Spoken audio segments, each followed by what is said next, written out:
Баршаңызға сәлем. Бүгін мен осы бөлмемді реттейтін боламын. Менің мына бөлмемде осы тек перде болатын, және де мына жерде менің төсегім жиналып тұратын. Ковер менде болмайтын.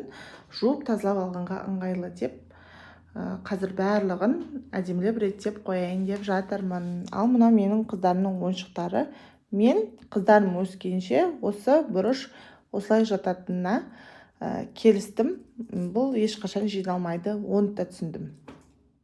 Ең бірінші осы бөлмеден, осы пердеден бастайын деп шештім. Жумағаныма 3 айдай болып қалды. Осы қыздарыма алып беріп жердім. Қыздарым өзі машинаға порошокты уақытын салып жасай беретін болған. Мынау гүлде, мына терезеде подружкаларымызға айқайлаймыз деп, құлап қисық өсіп жатыр. Солардың барлығын түзулеп қояйын деп отырмын. Бұрыннан көріп жүрген қыздар біледі.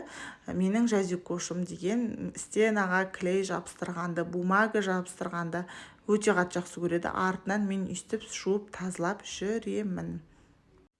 Үйді тазалап жатқанымды прямой эфирге кіріп көрсетсем, қыздардың барлығы жаңа жылдық уборкама деп жазып жатыр екен.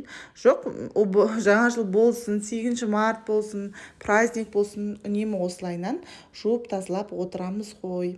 Негізі менің төсегім осы бір бұрышта тұратын жерде. Соған мен әдемі сандық алдым. Қазір сіздерге көрсетемін. Мынау сандықты алдым, әдемі ғып көрпеше жинап қоям, артына артық коверларымды тұрғызып қойып қоям. Іші деген өте кең. Бұның енді ішіне не саларымды білмей, ойыншықтар, жаңағы бұрышта жатқан ойыншықтардың барлығын ішіне салып тастадым. Бұл ойыншықтар деген мусор жинайды, көзіңде күйік болып шашылып жатады. Лақтырып жейін десең қып-қызыл ақша, сонымен құрсыншы осының ішінде тұра тұрсыншы деп, барлығын реттеп салып тастадым. Соның өзінде сыртта біразы қалып қойды. Бүкіл мусорға лақтырып жіберем, тығып тастайын десем, мыналар разборкаға келіп тұрған түрлері ғой. Одан кейін мынау менің ағашым қисық өсіп жатыр. Шпажканы тығып, жіппен байлап қойдым. Бұрында көшетті осылай жасаушы еді ғой. Осындай әдемі гүл боп бойын тіктеді. Одан кейін естеріңізде ма, менің қыздарым арт спорттан әдемі копилка подарить етіп еді ғой. Соған біз осындай гуашь алғанбыз. Соны пайдаланып, мынау терезелерге әдемі ғып сурет салғымыз келіп жатыр. Елканы алмай-ақ, үйде білесіздер, орын жоқ. Елка алмай, сол суретпен қарсы алғымыз кеп жатыр. Сол енді елка мүлдем алғым кеп тұрған жоқ.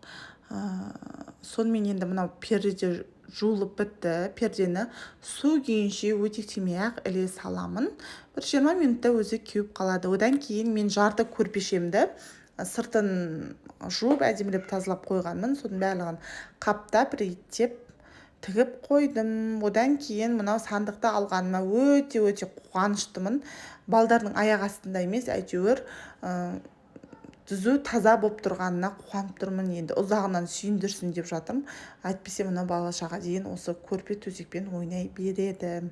Одан кейін мен мына бөлмеге ковер алдым. Бұл жерде мүлдем ковер болмайтын. Осылайнан әдемі болып, тап-таза болып жиналып қалды. Құдай қаласа, енді алдымызда жаңа жыл, осы 3 қызға әдемілеп үйді әсемдеп, және де сыйлықтарын дайындау керек болып тұр. Жаңа жыл тек жақсылығымен, берекесімен келсін. Менің қыздарым уже жаңа жылды күтіп отыр. Негізі жаңа жыл балалардың асыға күтетін мейрамдарының бірі ғой.